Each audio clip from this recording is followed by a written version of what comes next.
There's a moment, right when someone walks into a room, when the room decides what to do with them.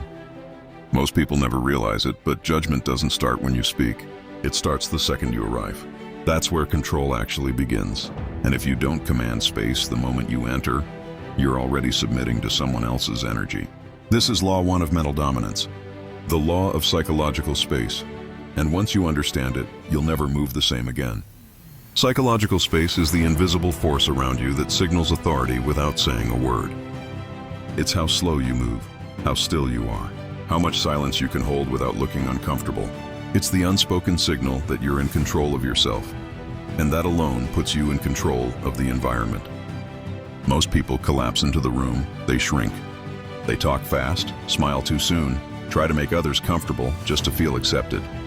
And every time they do that, they lose presence, and presence is power. Let me break this down. When you give up your psychological space, people will interrupt you, overlook you, and dominate your rhythm. You'll always be explaining, apologizing, waiting to speak.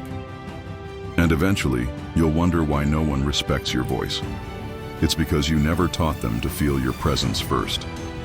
Now let me take you back to a moment that locked this law into my DNA.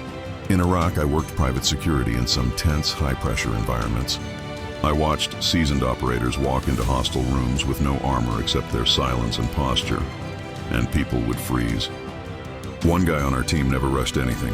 No fast movements, no over-talking. He moved like nothing could shake him.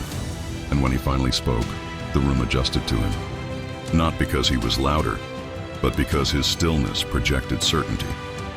He stretched the space around him. That's what real presence does, and you don't need a war zone to do this. This law applies in your office, your home, your gym, even a first date. Psychological space is felt, and people react to what they feel, not just what they hear. When you move slow, pause before speaking, and make eye contact without rushing to explain yourself, people start recalibrating to you. You're no longer one of the crowd.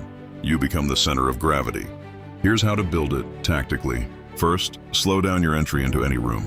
Walk like time bends for you. Don't dart your eyes around and scan deliberately. Let your eyes land. Next, stop smiling as a reflex. Smiles should be deliberate, not a mask to make people like you. Then sit or stand with presence. Plant your feet, drop your shoulders. Let silence hang when needed. That pause you hold, that's power building. And finally, and stop rushing to speak. Wait, let people lean in.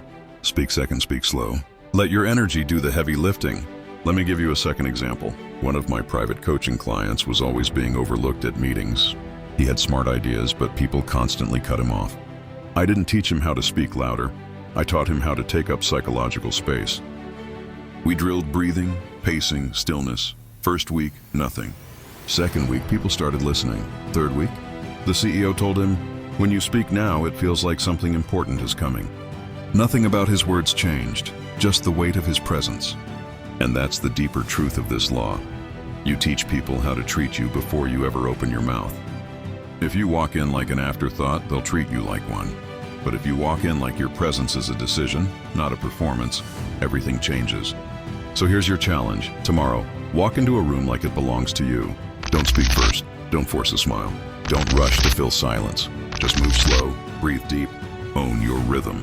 And when you do speak, make each word carry weight. That's how you stretch psychological space. That's how people start adjusting to you without even realizing it. This is just the beginning. Law 1 builds the foundation, but the next law takes it further. Because once you claim the space, it's time to start installing your version of reality inside it. That's Law 2, frame invasion. And tomorrow, I'll show you how to override weak narratives and make your truth feel like the only truth in the room. The full playbook is in the Laws of Mental Dominance. You can grab it now. Link's in the bio. And if this video hit, drop a comment. I don't need to go viral. I need this law in the hands of the next 1,000 silent killers who are done being ignored.